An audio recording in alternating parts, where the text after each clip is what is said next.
Hi everybody. So you've heard me talk about how important it is to keep your feet dry when you have athlete's foot. You know what? It's important to keep your feet dry whether you have athlete's foot or not. But I can hear some of you saying, hey Audrey, that's great advice, but I can't reach my feet, my hips hurt, my knees hurt, I got a few extra pounds around my middle, I maybe can't even see my feet. So how am I going to do that fancy drying that you're talking about? You know what? I get it. Life happens. So I've come up with a handy dandy way to help you dry your feet. So this morning on my way into work, I stopped in at the dollar store and I picked up one of these. Now this is a silicone spatula. I found it in the kitchen section. It's made of one piece, so there's no pieces to come apart.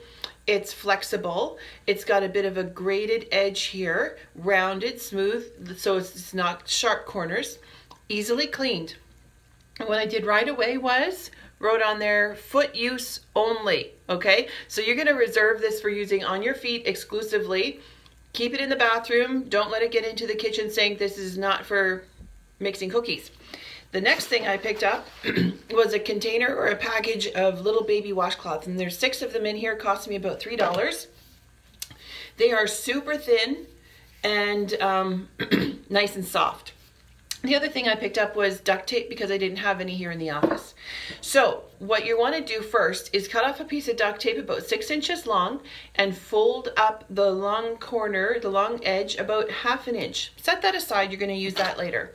So with the terry cloth side facing out, take your spatula, put it in the middle of your face cloth and fold it over the top.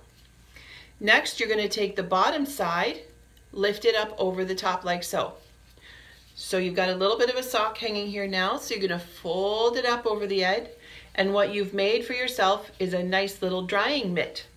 Now take that piece of duct tape that you reserved, stick it around the bottom of the mitt like so, and voila, a drying mitt on a handle that you can reach between your toes quite comfortably. If your toes are very, very tight together, please do not force them.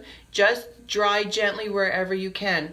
Now you're going to notice there's a very thin side and then a very padded side. So the padded side is actually perfect for drying underneath your toes, in and around the balls of your feet, even maybe around your ankles, okay?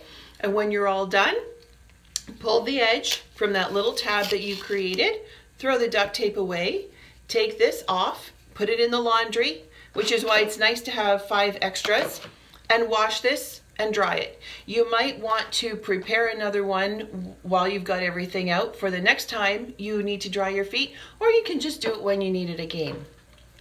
And if you say, okay to me, Audrey, well, that doesn't work, I still can't bend far enough. Okay, pretend this is a bath towel, bunch it up kind of into a roll, and put it on the ground, and with your feet on it, pat your feet dry over it, maybe crunch up your toes around it. If you're using medicated foot powder, you can also dust a little bit onto the roll of towel and poof your toes onto it like this, and the air will actually puff the powder in between your toes. Please be careful. Medicated foot powder becomes very, very, very slippery when it's on the floor. So gather this towel up really carefully and shake it out over the sink. Rinse it out, okay? Don't shake it out onto the bathroom floor because that'll be a skating rink.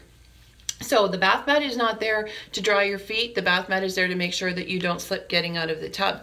So use the rolled up towel if you can't reach. If you can reach a little bit but not far enough, use the little handy dandy mitt that we made. Okay, and if you can reach your feet, fantastic. I'm so glad for you. If you know somebody who might benefit from this information, please do me a favor and just click the share button. See that share button? Let's get the information out and let's get people taking care of their feet so athlete's foot doesn't become a problem. Talk to you again.